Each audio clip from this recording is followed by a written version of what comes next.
tide. When the storm gets rough, we ain't gonna hide. Rock and get us swilling, but it won't touch me. Only love around, that's how it's gonna be. We keep moving forward, never looking back. The truth's in the power, it's an unstoppable track. In the city lights where dreams collide, we hustle through the night, fire in our stride.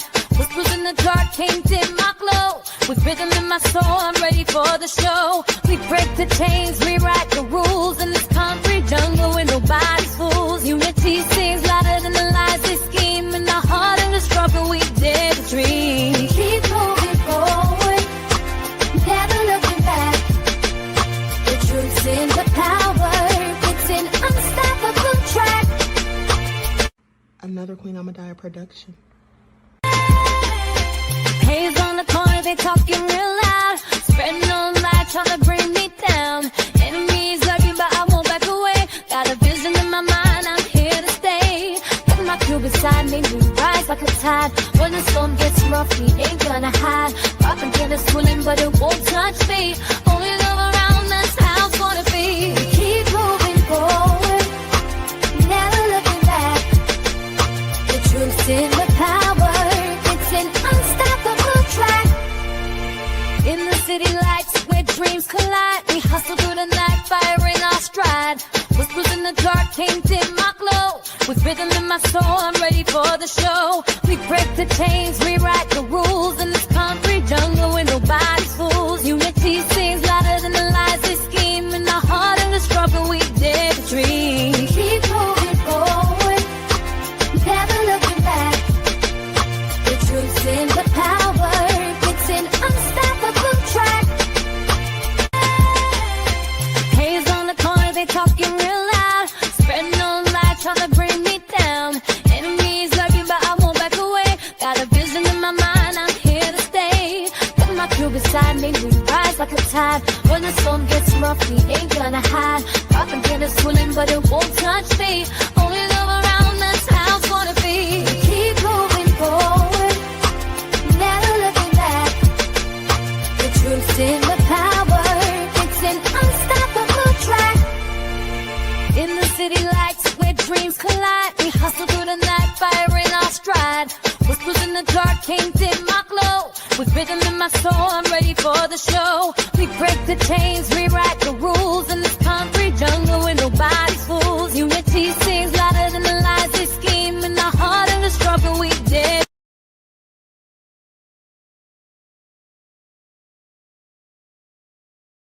All right, hello everyone. Thanks for tuning back in once again to the original Queen Ahmadiyyah Shakur show.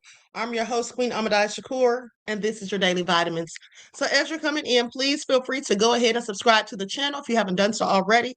Be sure to click that notification bell and click the word all so you're notified each time the Queen Goddess goes live. All right, so with that all being said, let's get into it. Hello, Jeff ATL, G from the land, we the people. All right, let's get into it. Claudette, Queen Amoni Huey is here. All right. Mama Jocelyn is in the virtual building. Reggie is here. All right. Shout out to Claudette, Danielle. Okay. And so with that all being said, everybody hit that like button. I see you, Emperor Rex.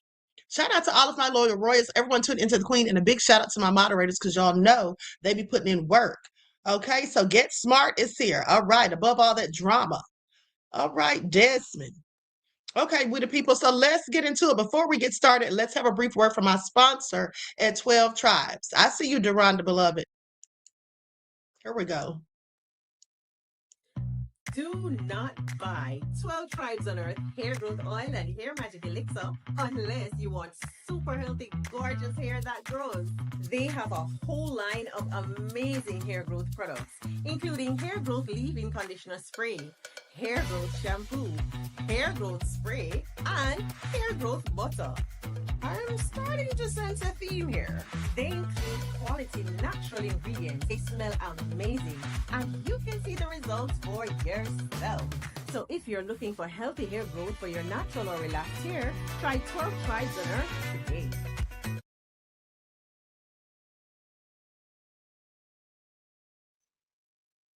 Okay, so with that all being said, don't forget you can purchase 12 Tribes hair oil at Etsy.com. Just look for Lisa Crafts. You can also find it at Walmart.com. And don't forget that she sells beard oil. Okay, so first things first, we're going to talk about the shooting that took the life of Renee Nicole Good. Now, because more information has come out, they actually are saying they have ICE cell phone footage. They say that the agent, whose name is Jonathan Ross, by the way, we have his name and pictures. That's him in the thumbnail. So they basically say that this man was actually recording everything as it was going down. So now they're trying to skew public opinion by showing that video footage. And I'll let you all be the judge when you see his cell phone recording. But before we get to that, let's go to this Fox report. I'm not going to play the whole thing. It's like 17 minutes. I just want to hear like the first 3 to 5 minutes because they were just going in on this lady from the sounds of it. And we know how Fox News paints all these narratives because, of course, they're down with Trump and his minions. Okay, lights up, everyone, please. A like and share. Thank you in advance. Here we go. Minnesota and Portland, Oregon, protesting in some cases in those areas turning violent, not free speech, but all out chaos. And in Minneapolis, it's following the ICE-involved shooting. The victim there we're learning more about, known as a far-left activist with some ties to some interesting people and groups. Portland, Oregon, 2 shootings overnight. I should say 2 people shot overnight, tied to Trinidad, Aragua, according to the Department of Homeland Security. We will get into all of it this hour. I'm Harris Faulkner. You are in the Faulkner Focus. Things got pretty ugly in Minnesota last night. Oh my God, drag him back. Go back.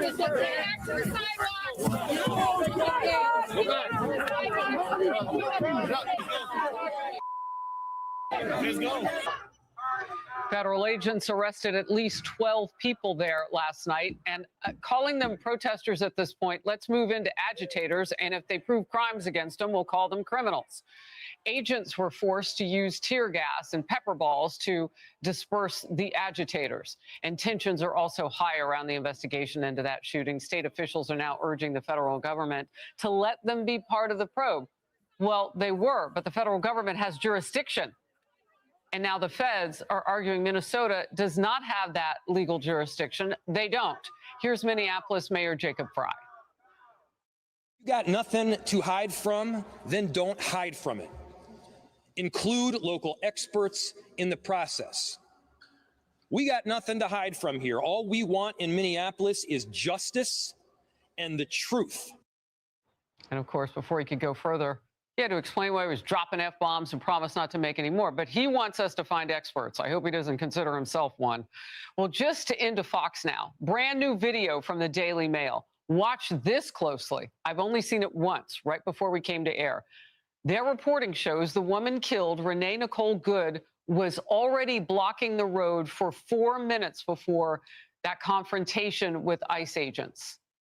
She was doing so that her wife could leap out of the car to begin filming, which we know she was continuing to do throughout this whole thing.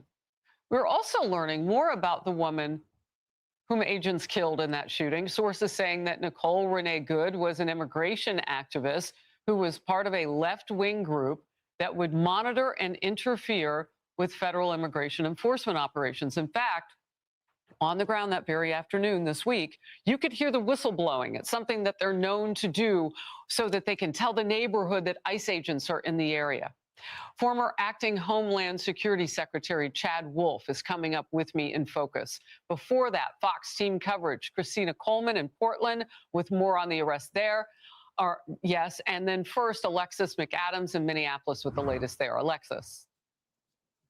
Hi, Harris. Well, you've been seeing it on your screen. Yesterday, we checked in with you in front of the federal building where there were all those protesters. We're expecting more again tonight and counting. And as you said, the mayor here in Minneapolis didn't drop an F-bomb today, but he didn't tell people not to, act out because we've seen it where they're spitting and fighting with these federal agents. So I want to see what's going to happen again today. This comes as it's almost as if on the ground, Harris, the state and the local officials are watching a completely different video clip than the feds, because the city officials say it's murder, the feds say it was justified, but it led to those protests, and also this picture that we're going to show you too on your screen. So this is Renee Nicole Good. We're learning that she was an activist, according to DHS sources who tell me she was part of this group called Ice Watch. And we heard about it in other places, not just Minnesota. These people go out, they call themselves legal observers, but they're not just observing, according to the feds. Renee Nicole Good was using her car as a weapon, according to the federal prosecutors. They say she hit an agent with her car, and investigators say, it's just so cold, sorry,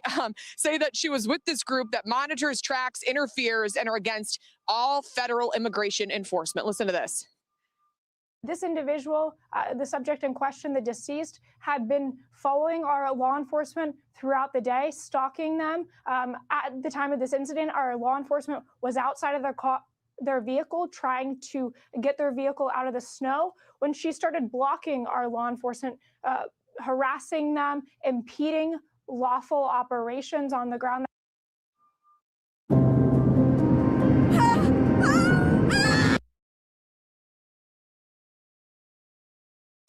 And then it would kind of ebb and flow when it comes to the ongoing protests, because they hear those city officials saying something, you know, act out, put your body in the line, whatever they're telling these people to do. They're setting up encampments that were cleared this morning. But they faced off with federal agents, Harris. Some of them spat on people. They fought with them. This is what we saw. Watch.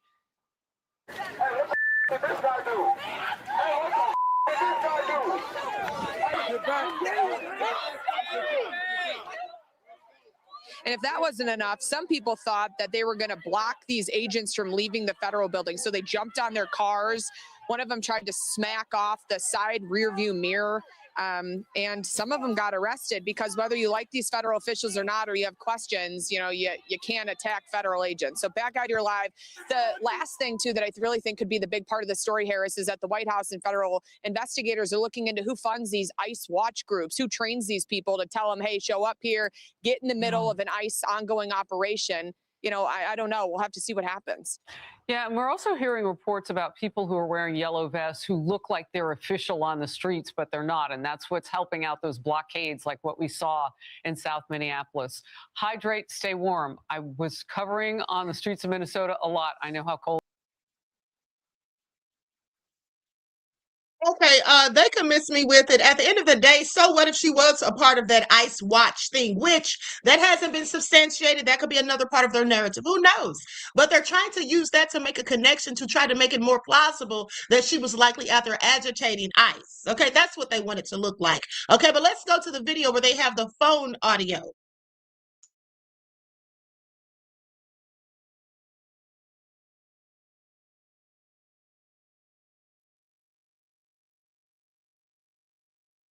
Well, new video shared by Vice President J.D. Vance reveals a new angle of the shooting of 37-year-old Renee Good, the woman killed by an ICE officer on Wednesday. Now, a source says the new video comes from the ICE agent who fired the fatal shots. His name is Jonathan Ross, and we want to show you the video in its entirety, but a warning, you might find it disturbing.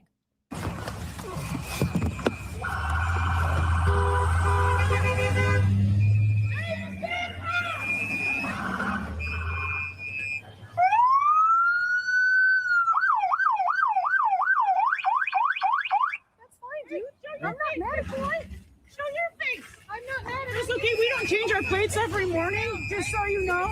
It'll be the same plate when you come talk to us later. That's fine. U.S. citizen. You want to come at us? I say go get yourself some lunch, big boy. Go ahead.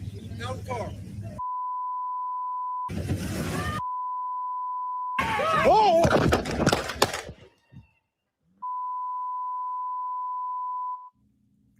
Now, J.D. Vance shared this video on social media along with the message saying, quote, watch this as hard as it is. Many of you have been told this law enforcement officer was not hit by a car, was not being harassed, and murdered an innocent woman. The reality is that his life was endangered and he fired in self-defense. Let's bring in CBS News senior coordinating producer Anna Schechter. Now, to me, it looked like They got upset because the woman on the outside of the car was talking trash. The woman on the inside of the car was sounded like she was being pleasant, maybe cracking a joke or whatever, but the lady outside was talking trash. Okay, go ahead, big boy. You better go get you something to eat. Go get you some lunch or whatever. You don't want it with us. She was talking smack, so maybe that's what made them upset. I just wonder because the lady in the vehicle wasn't talking crazy, as far as I'm concerned. It seems like that other lady ticked them off, and because she was going as if she was about to get in the car, which she clearly was, that seems like maybe that's what led up to it. That was the wife. Yes, that's what I was thinking. That's what I was thinking. That was the wife. At the end of the day, either way, they're still wrong for shooting and killing that lady, in my opinion. Okay, but let's continue because they're painting their narratives. Anna, we now have seen two angles of this shooting, one from a bystander, the other from the perspective of the officer who fired the gun. What do these two perspectives tell us, and what stands out to you? Well, it's really challenging to make a definitive determination and to get inside the mind of that ICE agent who fired the shot. The three angles that we saw yesterday, that emerged yesterday on social media and that officials were posting to X, et cetera, that we were watching, were a little bit more removed. And it looked from that angle to a lot of people like the driver was pulling away. However, officials like Kristi Noem, Donald Trump, and even eventually Tom Homan, who walked back initial comments where he was saying, whoa, let's let an investigation play out, they immediately jumped to the defense of the ICE agent. So that might cause a little bit of a challenge to the public to completely, who are critics of this administration, to believe what the findings of an FBI investigation that is underway. This new video is really important because it shows the perspective of the officer. It's interesting to note that he even chose to take out his phone and start recording. But it is not a complete, definitive whole picture. Even watching this, it does appear to show that he is impacted by the car.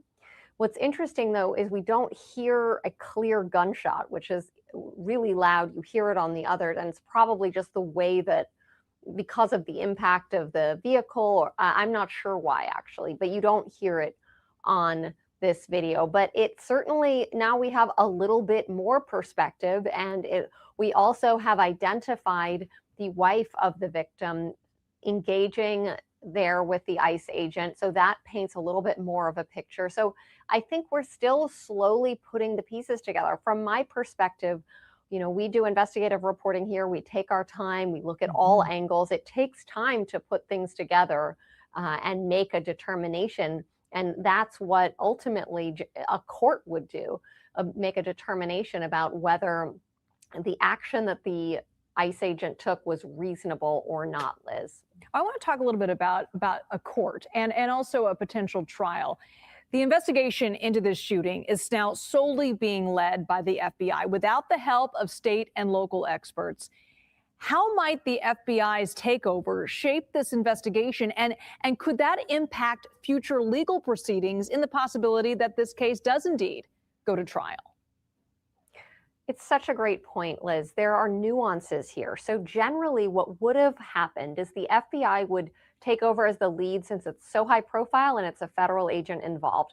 But usually the state agency would support. And in this case, it's the Minneapolis Bureau of Criminal Apprehension. This is an office that has a history of conducting investigations thoroughly. In fact, we've covered their work. There have been some high-profile things playing out, including the murder of a state lawmaker in just the last 12 months.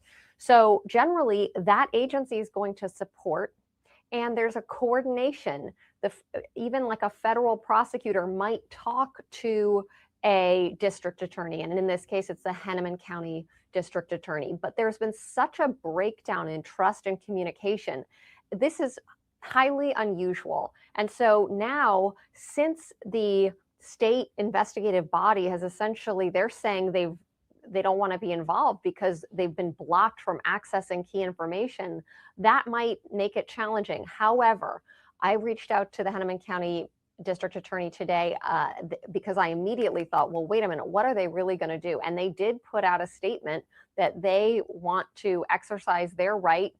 They're going to do what they feel is right, and they want to do their own type of an investigation. It remains to be seen exactly what that will be, but this is all a very fluid situation, and a woman lost her life. So in this instance, a thorough investigation is key.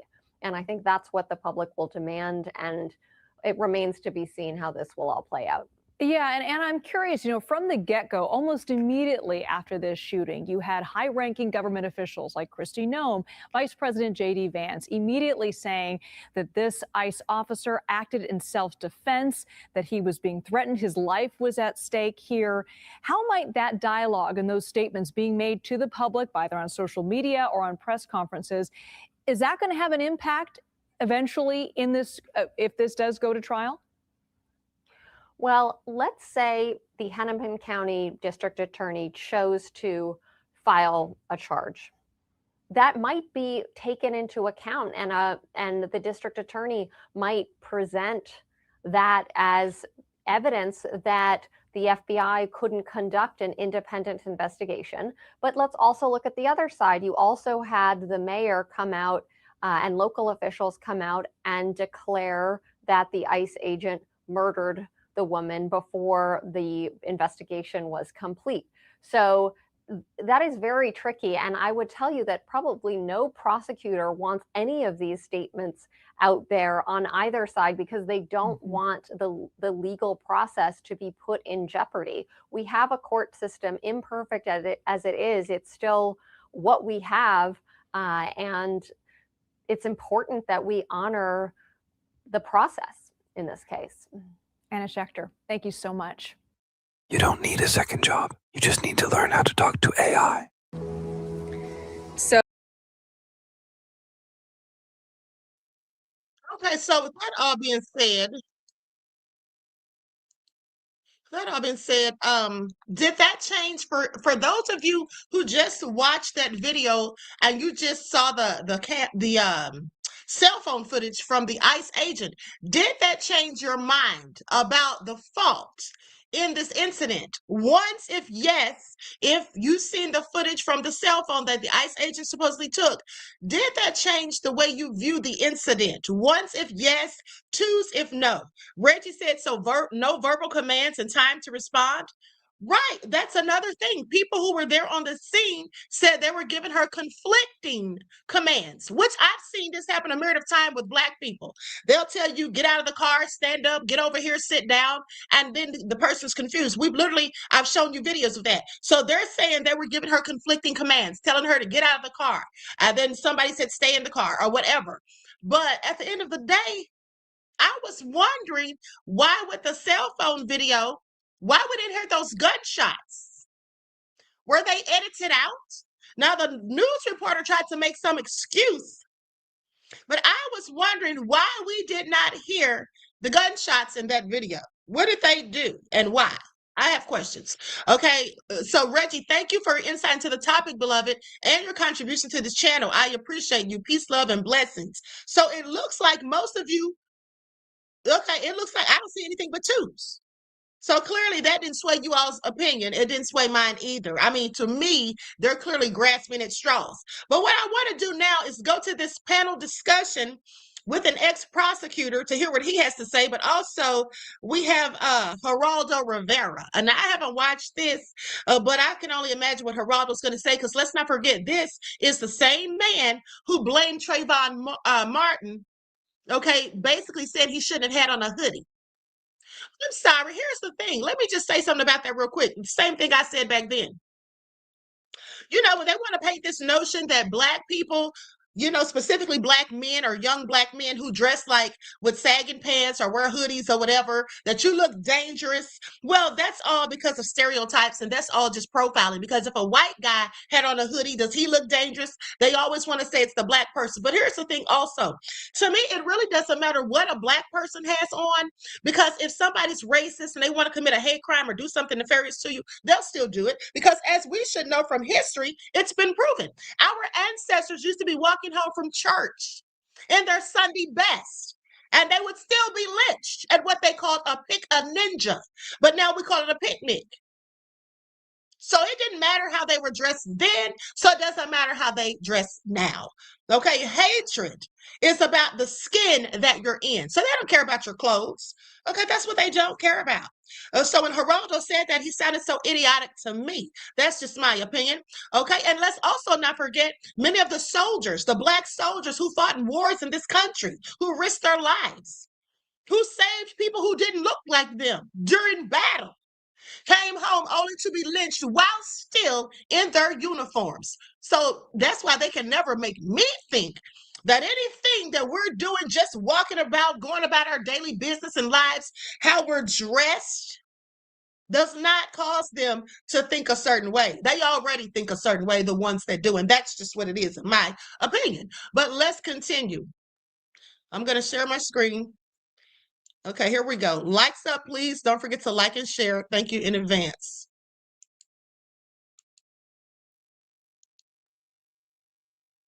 So you want to weigh in on all that and on the video, and then we'll get David's legal analysis of any new questions that may have come up after watching that. First, I agree with everything that Brian said about his assessment of the protesters and their frame of mind. I don't like that what they're interfering, the protesters interfering with the lives of those people who are not engaged in these demonstrations, stopping traffic, blocking sidewalks, and so forth. Having said that, there is absolutely nothing in this new video that changes my mind that this was an irresponsible act by the ICE agent to claim the life of a middle-aged woman who could not have posed any significant threat. And if she did, then woe to the ICE officer who was so threatened by her. And to go for him, he had the camera in one hand, I guess, and his weapon ready to draw, and a hair trigger. How many seconds? 1 second between the woman turning the wheel and attempting to turn right. And now let me say something. Let me just say this also. I want you all to pay attention to how some of these people that are defending this woman and her actions, and I'm glad that they are, because I believe that she didn't do anything that deserved or warranted her life being taken. But I want you all to pay attention to the fact that people like Geraldo, Tucker Carlson, who have so much to say when Black people have been in the exact same situation, how they demonized and vilified and blamed and shamed the Black people. They didn't have empathy or sympathy. They didn't give them benefits of the doubts. I mean, I literally just told you how Geraldo talked about Trayvon as if Trayvon brought that on himself because he was wearing a hoodie, when in fact Trayvon was minding his own Black business, walking home. Okay, so I just want you all to pay attention. And here's the thing. When I first heard about this incident with ICE, I felt bad that anybody lost their life. But I was also secretly hoping that whomever this happened to didn't look like me. I was hoping, I said, you know what? This will be more impactful likely if it's a Caucasian person. Because if it's a Caucasian person, specifically a white woman, everybody's going to be up in arms and they're going to lash out. They're going to be protesting. They're going to be going all in. Okay. And they're going to give Trump and his administration hell. And that's what they need. That's what they need. So may this young woman's life not have been taken in vain. Okay, maybe they can use this to their advantage, but at the end of the day, this is why Trump's getting smoked, okay, from the people that he is. Had this been a Black person, honey, there would not be all of this to do. The narrative they painted would be fine, because that's the narrative that's always painted when it's a Black person who is killed by law enforcement while they're unarmed and they were not even an imminent threat to anyone. That's the narrative. I feared for my life. That's all they have to say. And everybody knows that by now. But let's continue. And her being killed. And then there's the first shot. Let's say for a second that the first shot, and let David hear this, the first shot kills her. Let's say that one is a justifiable use of force. What do you say about the second shot? What do you say about the third shot as she drives past and she's not even facing the officer who is so allegedly in fear of his life that, this is of course he would use deadly force. Bam. All right, you get that one. Bam in the side, then bam again. I don't. Now, let's just remember every little thing that they're saying, because there's going to come another time when they're going to do the same thing to another Black person, sadly, and they're going to be saying the exact opposite. And we'll remind them, okay? But at the end of the day, listen to how he's counting the shots. Bam. And then another one. Bam. Why did he have to shoot her 3 times? Exactly. Why did he need to shoot her 3 times? But why do they have to shoot Black people 10, 15, 20, and 30 times? There was one Black man, they shot him at least 96 times. Do y'all remember that story? Why do they have to shoot Black people so many times? It's interesting. Okay? It's interesting. I want you all to pay attention. Yes, trigger happy, and quite frankly, Sandra, overzealous as well, beloved. Buy it. Nothing has changed my mind. This is absolutely the kind of incident that should cause federal authorities to reassess this absolutely insane posture that has declared war on half the country and set one side against the other for no reason. For no reason. The border is closed. You'll get to the undocumented immigrants in the country eventually. You sort them out. You do something about it. But now a middle-aged mother of 3 children is dead. Couple of things for David on the shots. Number one, would it matter legally after the first shot, or is that the only one you're looking at? And then number two, on the video more broadly, and if we can take it full from my telestrator and or tablet here and put it on the screen, David, as we look at it, what I'm going to do is I'm going to split the screen, okay? And we have both of the videos, the one we've been looking at for days and this one kind of synced up. I'll do some pausing in the middle and try to look at it, because here is one of the things that stood out. And David, start speaking right now. What stands out to you? Here's the officers approaching, okay? We see them here, and this is when the woman with her is going back towards the car. No reverse lights yet. What stands out to the videos, and what about Geraldo's points about multiple shots? Let's start with what stands out for the videos. It's all about de-escalation. You're not supposed to escalate the situation. They're not there to make it worse than it was. If they wanted her to leave, they told her to get out of the way, then all of a sudden they changed their mind. And by approaching the vehicle and engaging with them the way they did, they escalated it. They didn't de-escalate it. And that in part is what caused what happened here. As for the shots, it raises more questions for me. My questions are different than Geraldo's. Is she really running into him? Or now, did you all notice when they froze the frame, she was looking back at one of the agents? She was looking back, and then when she looked forward, she looked like she was fearful. Do you all see the look on her face? Likely because she saw the gun, because that gun had to already have been drawn for him to shoot 3 times that quick. Okay, but let's continue. He pulled the gun out and is trying to use that to intimidate her to stop, because he's going to shoot at her. So then it becomes critical to me in my examination from a legal perspective, which shot was it that killed her? If, as Geraldo pointed out, it's the first shot, then there's no need to fire the second and third, but that just shows what a reasonable agent would do and plays into, was he using self-defense? If What about when the wheel's turning? See what I'm showing you right now? When there's the wheel turning, he's in front. Some people say, well, she's turning away. They may argue he's right in front and trying to, and then the other woman is heard saying, drive, baby, drive, David.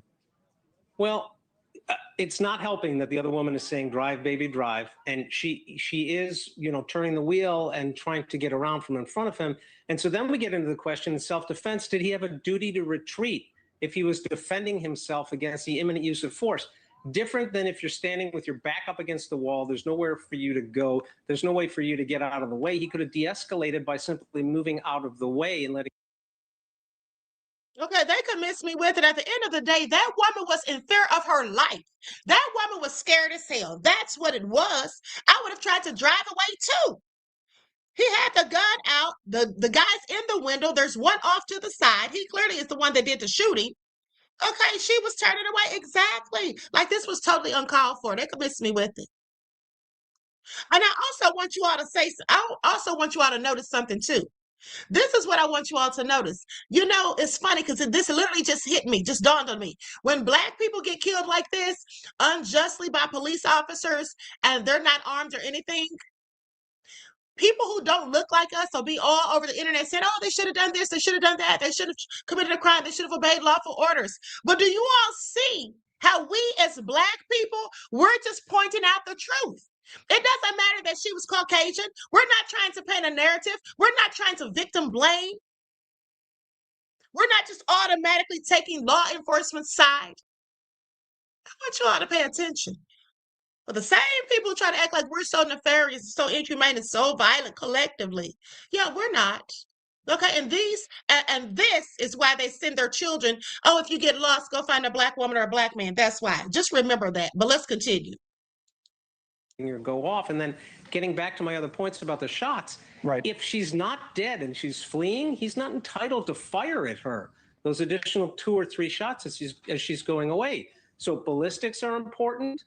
The autopsy is going to be important to determine which one of these shots did her in. I think that this new video, to me, raises more questions than answers. Thank you for watching. Subscribe below and download.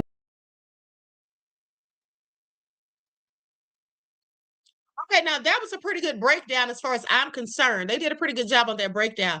But at the end of the day, that is just so sad. And they're sitting here still trying to paint this narrative.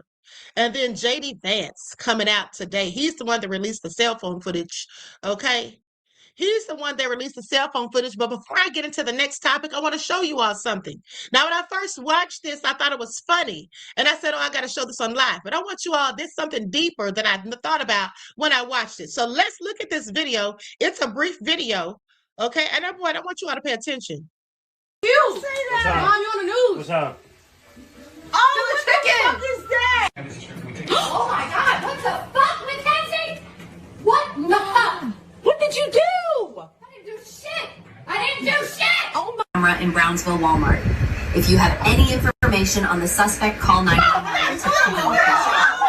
Breaking news. Have any information on the suspect? We do have his script. Can we take that? Let's take it. Is that you?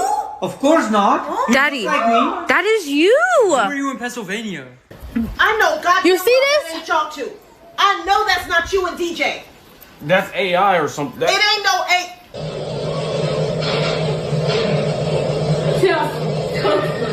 Oh my God, Mom, that's you.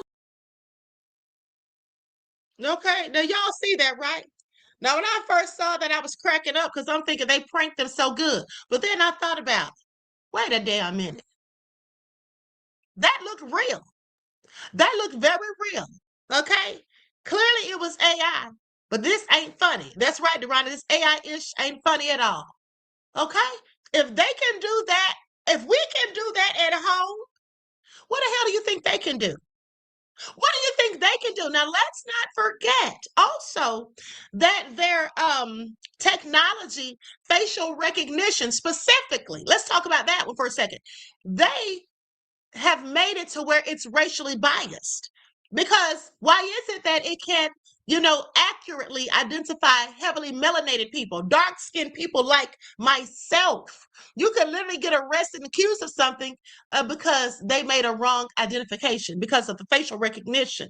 Also, let's not forget how when they do rug testing, random rug testing, Black people specifically because of the melanin in our hair picks up things. If you go out to a nightclub and someone's been doing the nose candy in the restroom or anywhere in your vicinity and it's just in the air, it can get in your hair.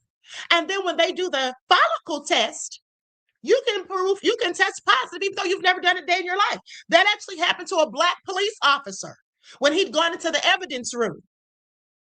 Okay, that happened to him. Now, and I reported that to you all. So I just want you all to pay attention to how slick this all is. You mean to tell me you can sit there at home and do that and put it on TV and have somebody thinking they made the news? What are the news people really doing? What is the government really putting on TV? That's all I'm saying. I'm just trying to make y'all think about certain things. But anyway, let's continue. Because Trump is going in on Putin And he also said he's about to have some land strikes on Mexico. Let's get into it. Senator Graham, and that would be Lindsey. Oh, they need to get rid of him post haste. Okay, Senator Lindsey Graham says Trump greenlit his bipartisan Russia sanctions bill. South Carolina Republican Senator Lindsey Graham said President Donald Trump has officially given his long-anticipated approval to move forward with a bill seeking to place additional sanctions on Russia that has sat in the Senate for months, despite having broad bipartisan backing. Now, in a post on X, Graham said Trump greenlit the legislation during a meeting the South Carolina lawmaker had with the president on Wednesday, and added that it could receive a vote as early as next week. Now, Graham noted that the timing of the potential move, which comes as several Trump administration officials this week have sent positive signals about ongoing talks to bring an end to the war in Ukraine, which will hit the 4-year mark next month. Ooh, these years went by so quick. Please pay attention. Now, this will be well timed as Ukraine is making concessions for peace, and Russian President Vladimir Putin is all talk, continuing to kill the innocent, Graham wrote. Isn't Trump doing the same thing? What about those fishermen in the boats that he said were smugglers? Weren't they innocent? I believe they were, but let me continue.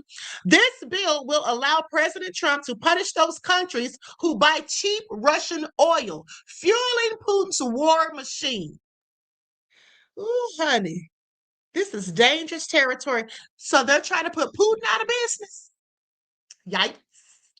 Specifically, the bipartisan bill, which is led by Graham and Senator Richard Blumenthal.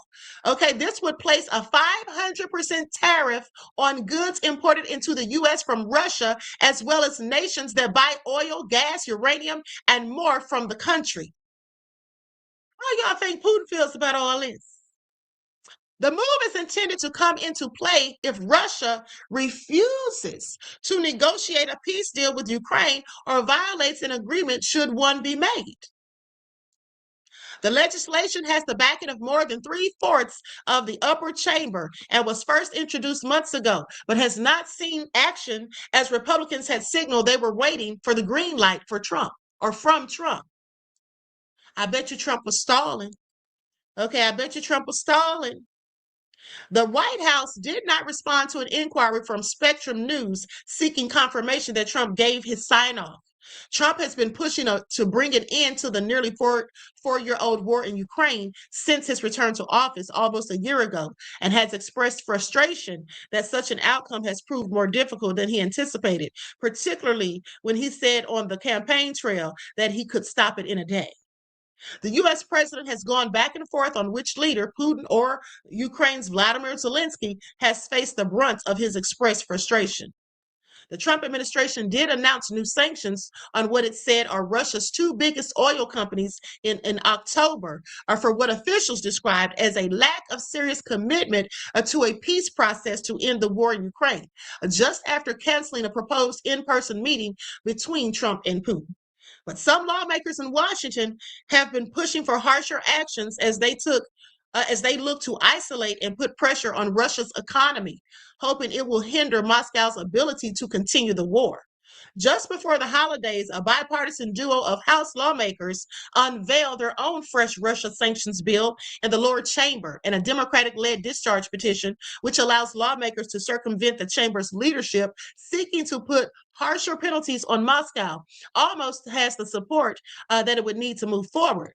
The apparent approval from Trump, according to Graham, comes amid a flurry of action by the U.S. overseas, including the capture of Venezuela's Nicolas Maduro on Saturday. And just hours before Graham's post, the U.S. seized an oil tanker that it had been chasing since last month after it escaped the American blockade of Venezuela. The sanctioned vessel was renamed and flagged to Russia amid the chase. Graham, a close ally of Trump and one of the most vocal supporters in the Senate of his recent actions in Venezuela, was with the president on Air Force One Sunday, traveling back to Washington just a day after Maduro's capture. Well, you know, this is all not going to be good. And here's the thing, too, that I find interesting. He's also now talking ish about Russia and China both. Trump's going crazy. Okay, he's gone crazy. Now, he was already, but now he's gone too damn far. He literally is sitting here trying to paint this narrative that don't worry about us. We want Greenland. And if we don't take it, Russia or China's going to take it. And we can't have that. This is what he said. Don't believe me? Just watch. When I tell you this is all nefarious. Are you thinking of giving people in Greenland to get them on board with a possible U.S. I'm not talking about money for Greenland yet. I might talk about that. But right now, we are going to do something on Greenland, whether they like it or not, because if we don't do it, Russia or China will take over Greenland, and we're not going to have Russia or China as a neighbor. Okay?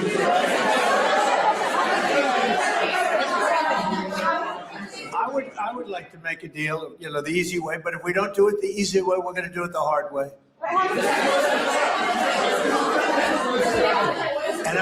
And by the way, I'm a fan of Denmark too. I have to tell you, and you know, they've been very nice to me. I'm a big fan, but you know, the fact that they had a boat land there 500 years ago doesn't mean that they own the land. I'm sure we had lots of boats go there also, but we need that because if you take a look outside of Greenland right now, there are Russian destroyers, there are Chinese destroyers and bigger. There are Russian submarines all over the place. We're not going to have Russia or China occupy Greenland, and that's what they're going to do if we don't. So we're going to be doing something with Greenland, either the nice way or the more difficult way. Please, go ahead, ma'am. On Greenland, Mr. President, why is it so important to you to own it when you have a military presence there, which you could expand to affect security? Because when we own it, we defend it. You don't defend leases the same way. You have to own it. And, you know, with a nation, look at what happened with Obama, with that horrible deal they made with Iran. It was a short-term deal. It was like a 9-year deal. Countries can't make 9-year deals or even 100-year deals. Countries have to have ownership. And you defend ownership, you don't defend leases. And we'll have to defend Greenland. If we don't do it, China or Russia will. It's not going to happen. We are not going to have, and I like China, I like Russia, I love the people of China, I love the people of Russia. I get along very well with President Putin, but I'm very disappointed in him. I get along very well with President Xi. I'm going to go over to China in April. But I don't want them as a neighbor in Greenland. Not going to happen. And by the way, and NATO's got to understand that. I'm all for NATO. I saved NATO. If it weren't for me, you wouldn't have a NATO right now. But we're not going to allow Russia or China to occupy Greenland. And that's what's going to happen if we don't. Wait just a second. We have one more thing to share. We want to say a heartfelt thank you for watching and supporting PBS News. Without you, we simply wouldn't be able to provide the news and the information that you trust. Okay, shout out to PBS. Shout out to PBS. I've literally been watching them since I was a child. And here's the thing. Trump wants to get rid of them. He stopped the funding and all of that, didn't he? Low down, dirty devils. Okay, because they tell the real news. This is all. Alice said, shut up, your wig is lopsided. Look at his wig. Oh, yeah, you know, Trump is wig number 5. Okay, please pay attention. Now, with that all being said, Trump has just lost it. Okay, now, and he's sitting there now. Here's the thing. It really is nonsensical to me for him to be sitting there talking ish about Russia and China, but also about NATO. And here's the irony of it all. NATO has said for years that their biggest threat is Russia and Putin. This is why they've always needed to be allies with the U.S. Now, you wonder what they're thinking right now. That, damn, we don't even have to worry about Putin. Because with somebody like Trump as your friend, who the hell needs enemies? Okay? Please pay attention. Let's go to this next video where Trump talks about he's going to start land strikes on Mexico. Let's get into it. Honey, Trump's taking over. World dominion is what it looks like. What do y'all think? Stop this planet. I want to get off. Now, some Venezuela updates. President Trump says Venezuelan opposition leader Maria Corina Machado is coming to Washington next week. NTD's Daniel Monahan has more on that, plus major news on the administration's plans for drug cartels. President Trump was asked about Maria Corina Machado's visit during an interview on Fox News' Hannity program. Well, I understand she's coming in next week sometime. And I look forward to saying hello to her. And I've heard that she wants to do that. That would be a great honor. President Trump says the country has to be rebuilt before elections can be held. Right now, the country's become third world, and they wouldn't know how to have an election right now. We're going to rebuild the oil and the oil infrastructure. We'll be in charge of it. It's going to do great and make a lot of money, and we're going to take it from there. The president discussed Venezuela's oil reserves. All the big oil companies are coming in. They're going to make a lot of money, and Venezuela's going to get some of that money, and we're going to get some of that money, and we brought stability to the region. Trump says Maduro's ouster has helped political prisoners go free. And in many cases, good people is what I understand. But prisoners, nobody ever thought they'd be released. So we're going to be working with them and leadership of the country. The government in Venezuela says it has decided to release a significant number of Venezuelan and foreign detainees as a gesture affirming its broad intention to seek peace. 2 prominent Venezuelan opposition figures were among those set free yesterday. Approximately 2,200 people were arrested by Venezuelan authorities following the country's disputed presidential election in 2024, according to Amnesty International. President Trump says the United States will begin launching strikes on cartels in Mexico. The move comes after the president says the U.S. has knocked out 97% of the drugs coming in by water, speaking on Fox News. We are going to start now hitting land with regard to the cartels. The cartels are running Mexico. It's very, very sad to watch and see what's happened to that country. According to the CDC, the rate of drug overdose deaths quadrupled from around 8 deaths per 100,000 people in 2002 to around 32 deaths per. I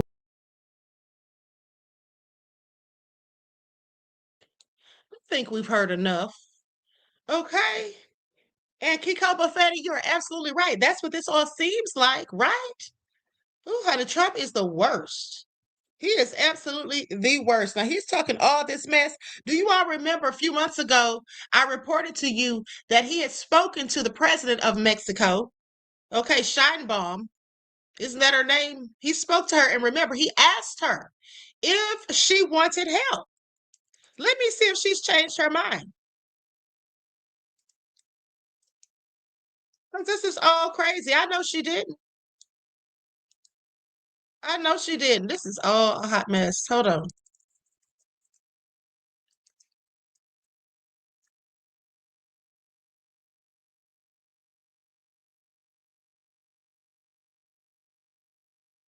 He asked her if she needed his help with the cartels. And I said, and I told you all when I reported, I said, no. I said, because for one, if she does take his help, honey, you give Trump an inch, he's going to take a mile.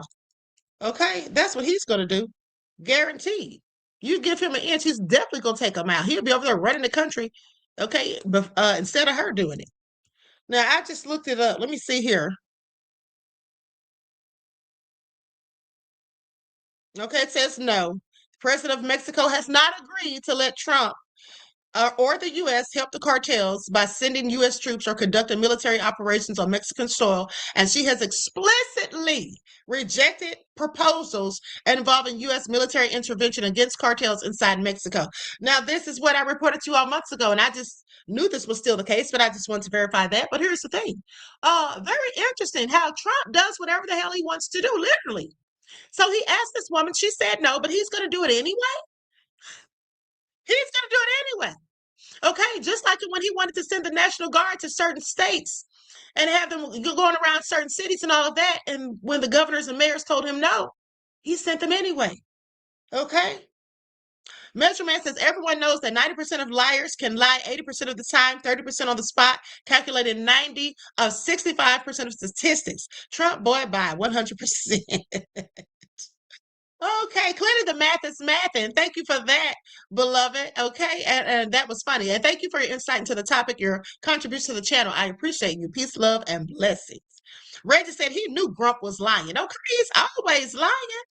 Okay, but anywho, let's continue because guess what? As if it couldn't get any worse, right? So they seized another oil tanker. Okay, this was reported just a few hours ago, 2 hours ago.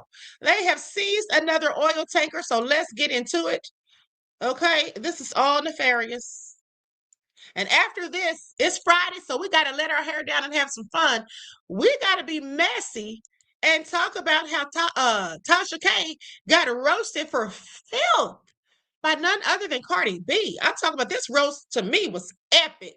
I mean, I thought Kaya was the queen of roasting. I think Cardi just walked her down. Okay, that's all I'm saying. Thanks so much for watching today. I'm Betsy Singer. U.S. military officials saying forces boarded another oil tanker in the Caribbean Sea today, while President Trump hosted executives from some of America's largest oil companies at the White House. Our Washington correspondent, Rashad Hudson, has more, and that is our top story right now at 5. This comes as the Trump administration ramps up pressure on Venezuela using military force, sanctions, and now the promise of oil profits to help reshape the balance of power in the region.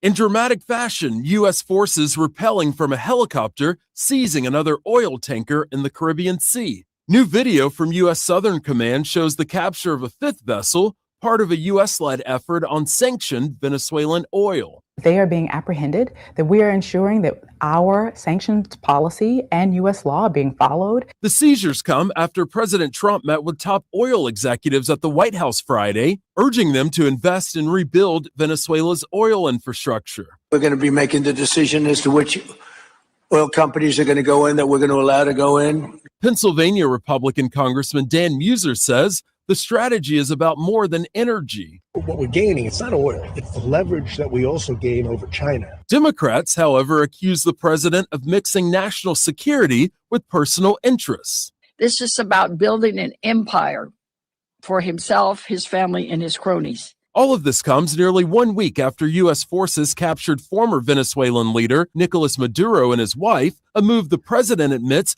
oil companies were given an advance notice about. Democrats are now blasting the administration for not briefing Congress first. Have the oil companies replaced Congress in the United States of America? And the White House maintains the capture of Maduro was necessary to protect U.S. interests and enforce sanctions. Reporting in Washington, Rashad Hudson, back to you. All right, Rashad, thanks for that. These people are all nefarious, but let me tell you all something. You all heard it here first. I told you all. Now they're reporting it. I told you all. Trump was trying to get this money for him and his family to build their legacy. She just used the word empire. But I want y'all to pay attention because not only that, let me tell you something else. So I was digging and I found this video that just further verifies what I've been telling you all about how Donald Trump Jr. He has invested in that company. Okay, 1789 Capital, and I told you all how they want these rare earth minerals, and they went and got these rare earth magnets and all of that. But guess what I found, and I thought it was interesting. So, and I told you that's why Trump wants Greenland. Okay, that's why he wants Venezuela, because of the oil and the rare earth minerals. Okay, but here's the thing. Guess what? I found a video of Donald Trump Jr. and Charlie Kirk from 2020. And guess where they were? Guess where they had traveled to visit? Greenland. Okay, let's take a look. Now, I'm going to put an overlay on this. Let's just take a look. I thought this was so interesting. Trump is all about greed and himself, just like I said. A little pressed for time because we only have a couple hours of daylight, so we got to see everything, but we're really excited to be here. Thank you guys so much. Just here as tourists, seeing it looks like an incredible place. We've been talking about going for a while. I was actually supposed to be here last spring for some of the stuff I do in my free time, but just really excited to be here. Awesome country. The scenery coming in was just spectacular. So just very excited to be here. Thank you. This looks like the runway Santa Claus would land at. I want y'all to pay attention. Because somebody posted that video right there, that video I found, somebody posted that on the 7th. Okay? Because, of course, we know now that Trump is trying to acquire Greenland. But I told y'all that. Okay, before we knew anything about that video. And here's the thing, like I told y'all, it's the rare earth minerals. Trump has turned the presidency into a family-run business. That's what he's done. Because actually they have largely untapped reserves of rare earth minerals in Greenland. I mean, actually ranking among some of the highest world deposits. Okay? That's what this is all about. Talking about he needs it for security. No, that's not what it's for, Trump. That is not what it's for. And now sitting here trying to act like, oh, I just have to have it because if I don't get it, well, Russia or China's going to get it. Well, how come they haven't gotten it before? How come they haven't gotten it before? Trump is going to get his karma. I promise you. I'm praying for you, Trump. Y'all, please do me a favor. Everybody in the sound of my voice, I need y'all to pray for y'all's President Trump. Please pray for him. And when you do, remember that the Bible says all things work for the good of those who love the Lord. So if you love the Lord, please pray for Trump. Now, I don't know what y'all are going to pray for Trump, but I'm going to pray for Trump, the prayer of David. That's the one I like. That's the prayer that I like for people like Trump. I'm going to pray the prayer of David for Trump. Okay? With that all being said, Most High come through. Now, let's go to Tillis. Let's go to Tillis dragging Stephen Miller. No, let's first go to him. Yeah, he's dragging Stephen Miller and then talking about, you know, how he's talking about taking over Greenland and all the foolishness that he was saying. Okay, and then talking about NATO. Because here's the thing that's interesting to me. Trump is talking trash about Putin and China, but at the same time talking trash about NATO. NATO and Putin are enemies. They say he's literally their worst enemy. Well, at least they said that before they found out that Trump's their enemy too, clearly. But I just find that interesting. You see, this just goes to show that no matter what, Trump has no loyalty. That's what he doesn't have. He has no loyalty whatsoever. Okay? Ha! Simo said, oh, I'll pray, all right. I know that's right. Okay? Now let's see what Tillis is talking about. Like everyone, please like and share. Here we go. Folks, amateur hour is over. You don't speak on behalf of this U.S. Senator or the Congress. You can say it may be the position of the President of the United States that Greenland should be a part of the United States, but it's not the position of this government because we are a co-equal branch. And if that were to come to pass, there would be a vote on the floor to make it real. Not the surreal sort of environment that some deputy chief of staff thinks was cute to say on TV. So you want to get me back to thanking the president for all the good things he's doing? Then give him good advice. One of two things happened with Greenland. Either one, the president came up with the idea that maybe we should have Greenland as a part of our assets. And somebody said that's a great idea. Versus saying, Mr. President, take a look at our alliance. Take a look at the most important alliance in the history of the United States, the NATO alliance. This could actually destabilize that, Mr. President. Mr. President, you should know at one point we had 17 military installations in Greenland, and they'd be happy to have us back. They're not refusing to have us have access to project power into the Arctic. We could do it without taking over a NATO country. That's the sort of advice that they should have been given. So if the president thought it was a good idea, then he needs the expertise to say, Mr. President, that's why this is not a good idea. And I would defy you to find any credible general with a star on his shoulder who would say that it is, because they understand that the NATO alliance is what has kept this nation largely, or this world, largely safe for over 75 years. The flip side could be that Mr. Miller or somebody else said, hey, this would be cool. Let's take over Greenland. It'll be like a big aircraft carrier. Well, that's stupid too. And I'm sick of stupid. I want good advice for this president because I want this president to have a good legacy. And this nonsense on what's going on with Greenland is a distraction from the good work he's doing, and the amateurs who said it was a good idea should lose their jobs. Now I want you all to pay attention to how he's sitting there blaming Stephen Miller for Trump's actions. Now, of course, Stephen Miller is a whole devil just like Trump. But here's the thing. Trump's a grown man. Trump knows what he's doing. See, the thing about some of these Republicans, when they want to call out things that they don't really necessarily agree with, rather than putting the blame solely on Trump where it lies, they'll talk about his advisors, the people around him. They'll blame them and say they need to be fired. I want you all to pay attention. If they need to be fired for telling Trump to do certain things, what needs to happen to Trump for doing those certain things? Republicans, GOP. Okay, I want y'all to pay attention. Okay, all nefarious. Mel says Trump is stealing from America, so I can imagine what he's doing, what he's going to do to those other countries. Exactly, pillage. 9 times out of 10. 9 times out of 10. Now here is Tillis again.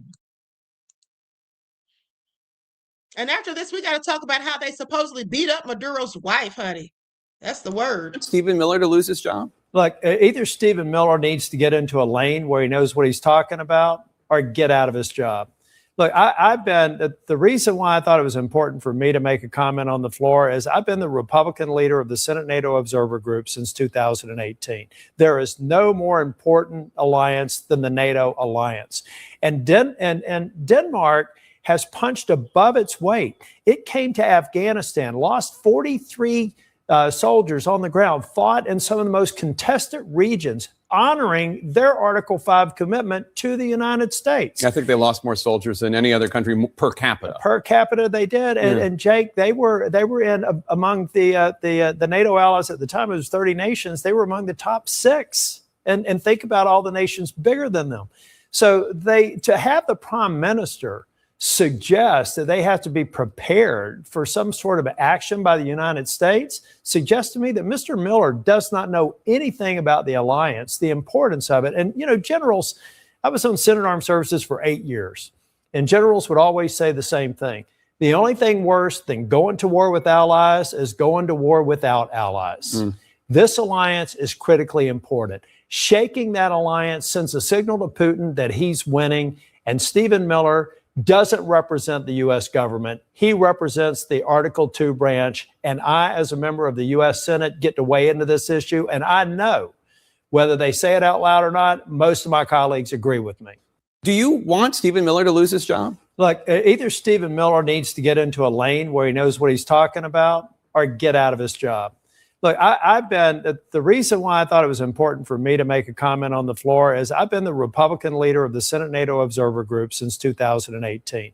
There is no more important alliance than the NATO alliance.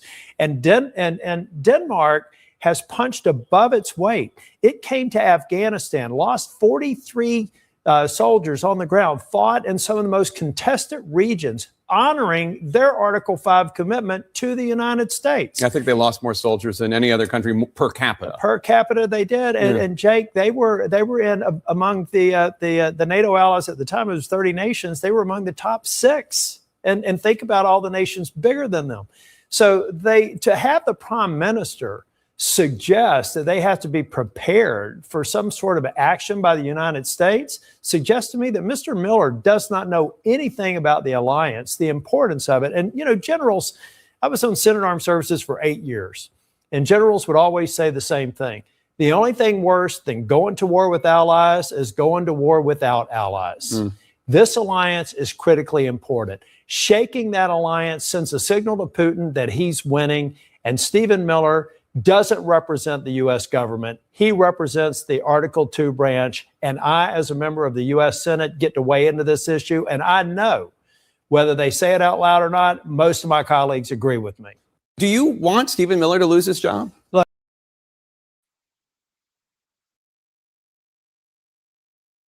Okay, so with that all being said, let's talk about Maduro's injuries and his wife. Maduro's wife They said that she has bruised ribs and everything. I was so shocked to hear this.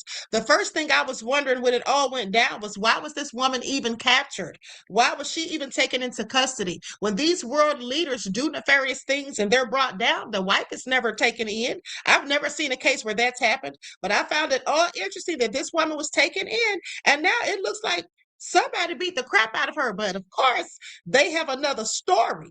They're saying that her and Maduro injured themselves trying to flee. That's what they say. Honey, this lady looked like somebody put fist to face. They didn't do this trying to flee. Okay, how do you bruise your ribs? How do you make your face look like they're trying to flee? I don't believe a word of it.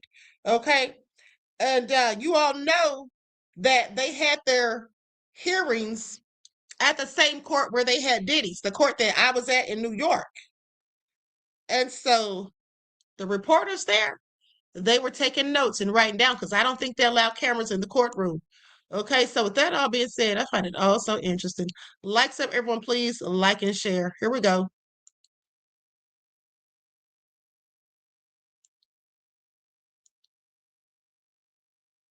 Hold on, beloveds.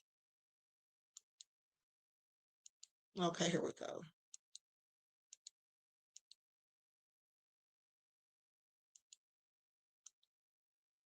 Maduro, the former president of Venezuela, and his wife, the former first lady called Flores, both of them appeared to have been tortured in custody while they are in the United States. They appeared in court with visible injuries all over their faces and their head, visible enough to raise concern, because the judges were asking what happened to both of them. Apparently, the wife is suspected to have suffered, fracture or severe bruises on her ribs. She broken a few ribs, according to the medical assessment that was done on them by whatever the medical team were. Obviously, you wouldn't expect the doctor to say anything realistic, but because those bruises are visible, they couldn't hide it. They claimed Maduro himself struggled to sit and stand up. At some point, he had to lie down, according to reports. When the Donald Trump administration were asked what happened to the president and his wife, the Trump official claimed Maduro and his wife hit their head as they attempted to flee from the United States forces when they were arrested in Venezuela. That was how they sustained all those injuries. Please, if you're watching this video, let's have the fear of God. If you're watching this video, at what point in all the videos and all the pictures published of Maduro and his wife being captured and escorted at every point in time, at what point have you seen any bruises on them? That's right. They're lying. They're lying. When you see them, Maduro was telling people Happy New Year's, holding a thumbs up. Those people look fine. There was no bruising on her face. Where do y'all see her face? That's on the next video. I don't think he's going to show it. I haven't watched this video, but I don't think he's going to show it. But the next video, yeah. Where do you see her face? Their faces or in their head? Or at what point have you seen Maduro struggling to walk by himself? We saw him come out from an helicopter. He jumped down. He was moving. There was nothing wrong with him until he appeared in court. Boom. There are injuries all over his body. His wife sustained fracture and, suspected rib problem. Maduro could not stand. They said at one point he had to lie down because he couldn't stand up or sit down. What have they done to them? Now, here is what the Donald Trump administration said, what they claim. They claim during the arrest of Maduro and his wife, they ran and attempted to hide behind a heavy steel door inside their compound, but the frame was too low and they hit their heads.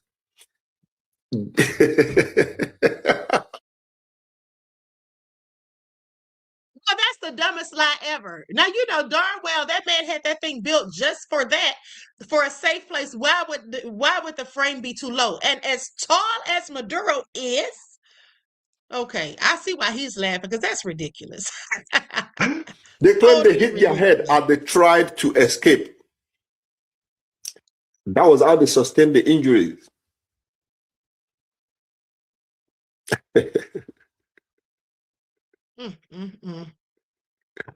Please, in all the videos and pictures published since they were arrested, did you see any sign of bruises? I'm going to go to the next clip. This is a darn shame, and specifically for them to beat the woman like that. Maduro is one thing, but to beat that man's wife like that, and she's an elder, that's effed up. Okay, that's effed up. And this is the United States, who's always talking about other people being inhumane. Nicolas Maduro's wife. This is how she showed up to court today. Somebody want to please explain how this woman showed up to court like this? Because when she was taken off the plane, she didn't have that. So that obviously didn't happen during the abduction. It didn't happen during the transport. So how is this woman beat up like this? That's the question we should be asking right now. There needs to be an investigation. This is the wife of a foreign president who was abducted from her bed in the middle of the night, showing up to court on trumped-up charges. You think this woman had anything to do whatsoever with the Maduro's government or cartels? Seriously? You obviously don't know how these guys operate. And that's very true. Okay, that's very true. So for the MAGA idiots who want to say that she knew what Maduro was doing and she had a hand in it, do they feel like Melania knows what the hell Trump's doing and that Melania has a hand in it? Do they think Melania was helping Trump to have them send airstrikes on those boats on innocent people trying to earn a living whom he deemed as smugglers? Okay, I want y'all to pay attention. This is all so darn nefarious. That is an elderly lady. And her ribs. Now, some reports said they were bruised. Some said they were broken. Either way. And then said they were denied medical help. Okay. I'm sorry, but America is going to get exactly what's coming to it. Shameful. Shameful. That's all I got to say. This is Nicolas Maduro's wife. You're absolutely right, Reggie. Said MAGA always moves the goalposts. They sure do. They absolutely do. Now, here's one more report. This is from the Daily Mail. Maduro's wife suffered significant injuries during Caracas arrest, a lawyer claims. Okay, so let's go to this. Likes up, everyone, please like and share. Thank you in advance.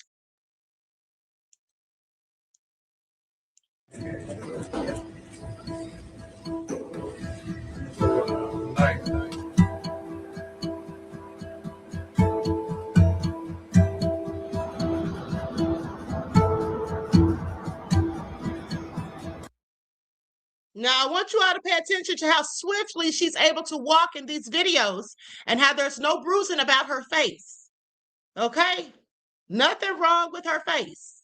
But now all of a sudden, and then they want to act like this happened when they were being captured. Look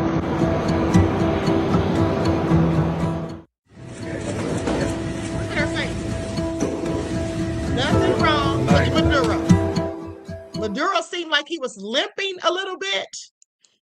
But that's crazy. That is so crazy. I hope they get exactly what's coming to them too. Because doing that to a woman is just foul. Okay, so now with that all being said, we've got to hear this roast that Tasha K got from Cardi B. We got to hear it. Okay, hold on. Let me just cue it to the right part.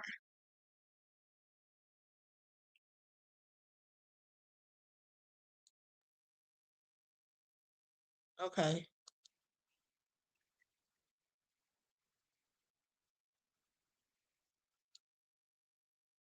Okay, now let me get an overlay.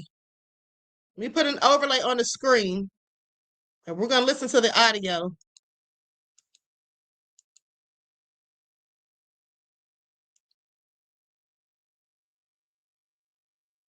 Something. Don't be trying to use your skin color. When somebody said that you're ugly, it's not because your skin color. It's because you're ugly. Don't put that shit on your skin color because there's too many bad brown, and that done a lot. Okay.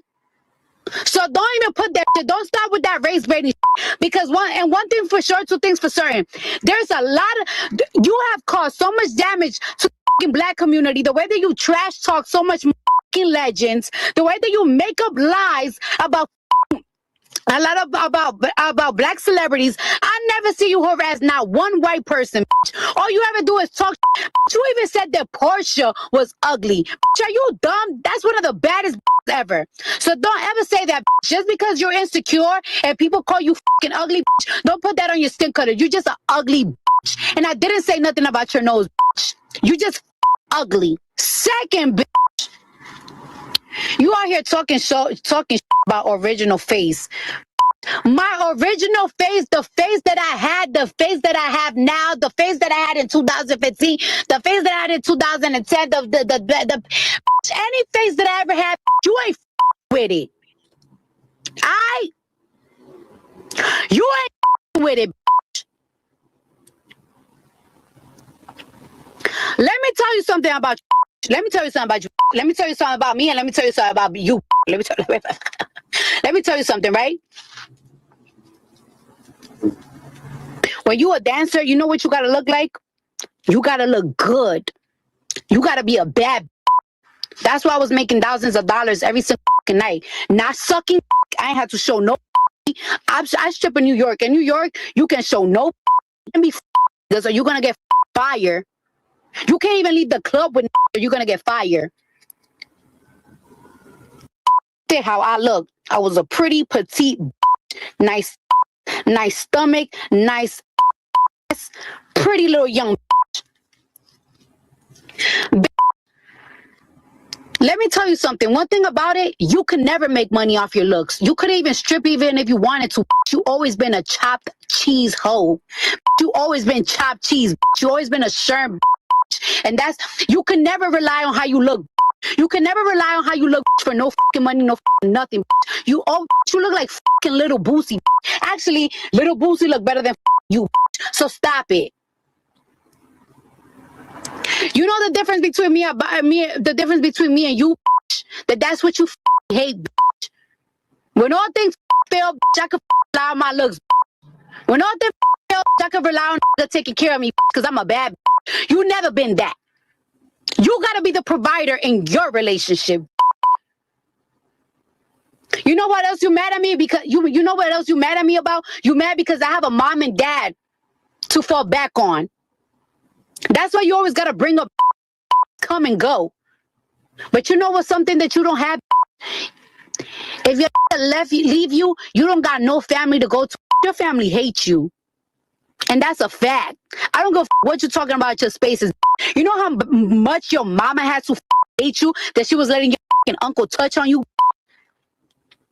Your mama was on drugs, letting touch you. You such a hateful, you such a hateful, disgraceful that you was even putting your stepsister on blast. You don't do shit. I don't if it's a stepsister. I don't give a. If you ever live with somebody, you don't come on social media and try to make them go through. I was making your stepsister go through it while she was pregnant. Cause you want to know why? Because you was always hating on your stepsister. Cause you was the ugly duckling in your family thing. I ain't lie on what I said about you. I ain't said nothing about you. No. You know what the I said about you? There you go, trying to use some sympathy and race card. Shut the up. You know how many bad you have said about black celebrities? You know how many hells you have put every black celebrity in?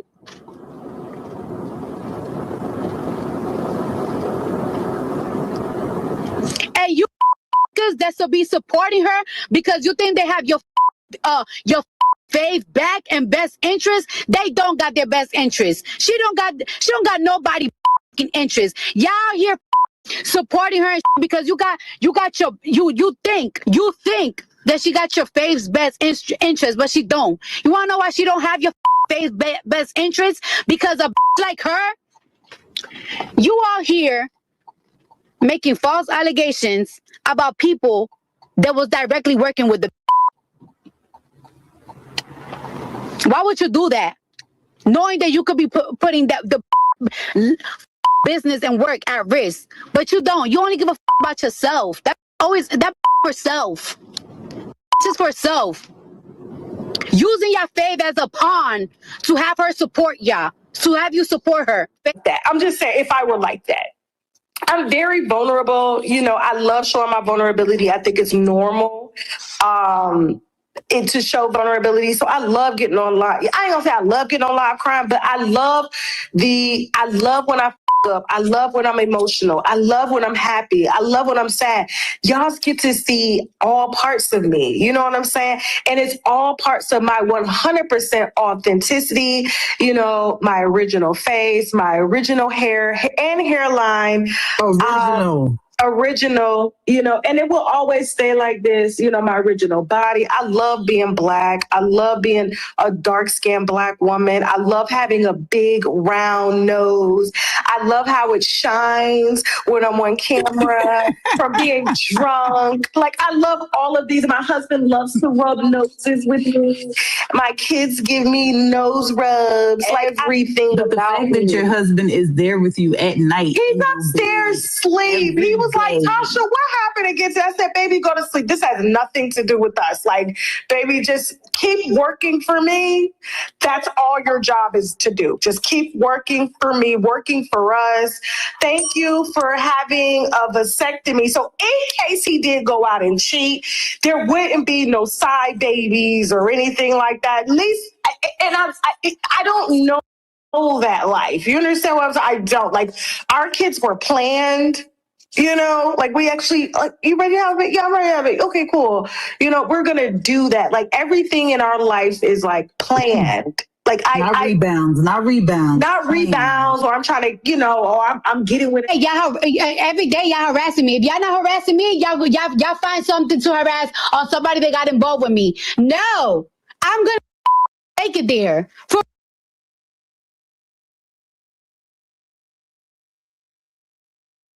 Okay. I think we've heard just about enough. So I'm going to leave it right there. So here's what I want to say about this. You know, at the end of the day, that was very interesting. That was a very serious roast. And the reason it was a very serious roast because Cardi B was saying everything, pay attention, everything that Cardi B was saying, aside from calling Tasha K ugly, all that other stuff she said, Tasha already said it herself. So Tasha really gave her the ammunition. She already said all that stuff about herself, about her uncle touching her, her mom, this, that, and the third, all that stuff. Tasha has said all that stuff on her lives. That's why Cardi knew it. And here's the thing. At the end of the day, Cardi went in hard in the paint, but hey, Tasha K does this to people every day for a living. Tasha K, and somebody said in the chat that Tasha said something about her or Cardi said something about Tasha's husband. Tasha talks about people's husbands all the time. That's what she does. It was just the other day she was showing receipts that Remy Ma and Papoose have liens placed on them. One of them was for like over $600 and some thousand. I believe that was Remy's, and Papoose had one for so many hundreds of thousands of dollars, and saying that they were likely playing Clarissa for her money. Now, that may be, I don't know, but at the end of the day, Tasha K gets a thrill out of saying things like that, out of bringing stuff like that out. She gets a thrill out of it, okay? At the end of the day, she brags about how many people want to sue her. So she does definitely say some things about people. She had Clarissa's cousin come on there, her cousin come on there lying. Some of the stuff she said may have been true, but she was also lying. She literally said that she was handpicked by Bill Clinton to be an ambassador to the United States when she was 14. She literally said that she met Queen Elizabeth. She was saying all kinds of crazy stuff. Said she was rich when she was a kid and had a butler and a maid. But you're asking Clarissa for $5,000 and I'm supposed to believe what you say? But Tasha K had her on there twice, co-signing the bullshit, dragging Clarissa, who's a whole world champion.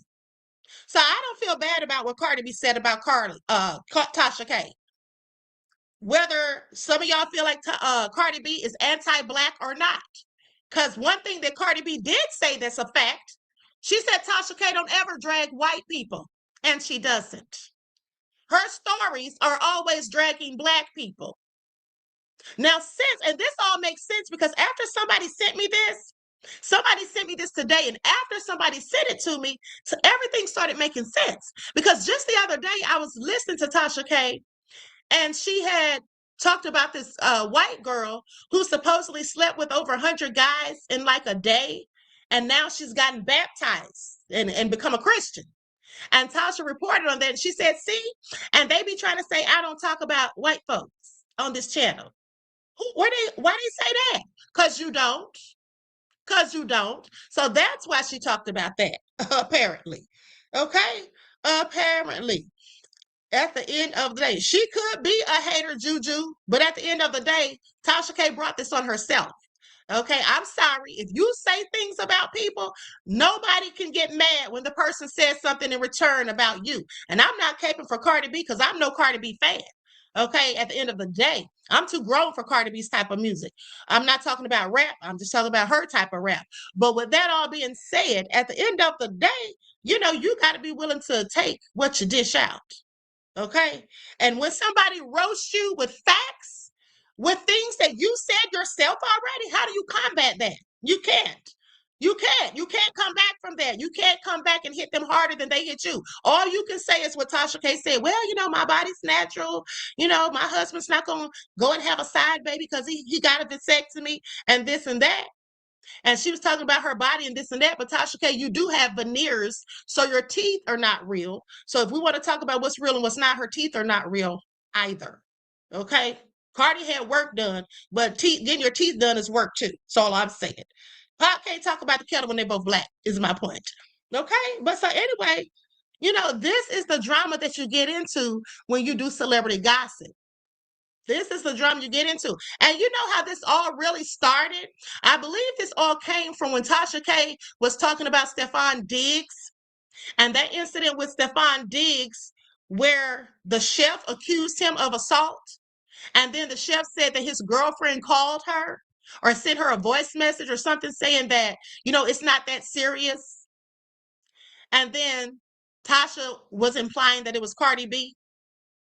Because the girl said she thought it was the girlfriend. The girl didn't say that she knew for a fact it was the girlfriend. She said, if I'm not mistaken, she thought it was the girlfriend. But I'm like, is she talking about somebody else? And then an article that I read said it was Mulan Hernandez. So I don't know. But what I do know is if it was Cardi B, the girl should have known it was Cardi B because everybody knows her voice. So why didn't she just say it was Cardi B in the report? She said, I think it was his girlfriend. So that's likely why Cardi B is talking about suing Tasha again. Okay? That's right, Byron. The Ghetto Chronicles. Okay? So anyway, with that all being said, honey, I'm out of here. That was y'all's messy entertainment for this Friday. Everyone, please like and share. Subscribe to the channel if you haven't done so. The word all so you're notified each time the Queen Goddess goes live. And until next time, beloveds, I will talk to you all again soon. Peace.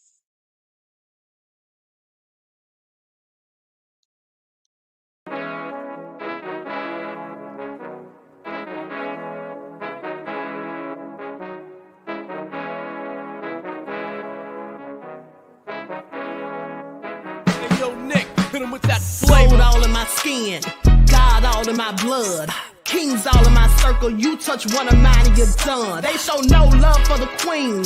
Why you hating on me? Is it cause I'm free and I got Malcolm X in my jeans? I got dreams like King Luther, shed blood like Kunsa. You ain't helping my people, I ain't got nothing to say to ya. I want all the smoke like hookah.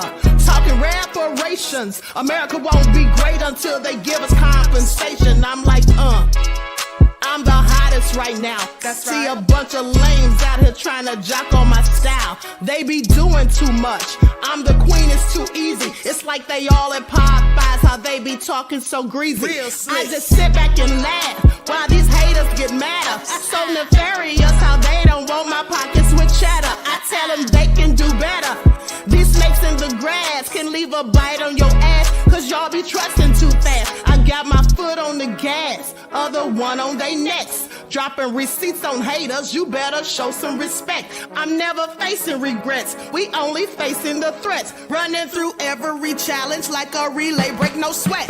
It's a cold game, so I got that blanket with me. Now that my people awaken, ain't no going to sleep. I do not play by my piece. This time I'm playing for keeps. You talking slick, but when I see you like them ends, we gon' meet. And I got gold all in my skin, God all in my blood, kings all in my circle. You touch one of mine and you done. They show no love for the queen. Why they hating on me? Is it cause I'm free and I got Malcolm X in my jeans and I got gold all in my skin, God all in my blood, kings all in my circle. You touch one of mine and you done. They show no love for the queen. Why they hating on me? Is it cause I'm free and I got Malcolm X in my jeans and I got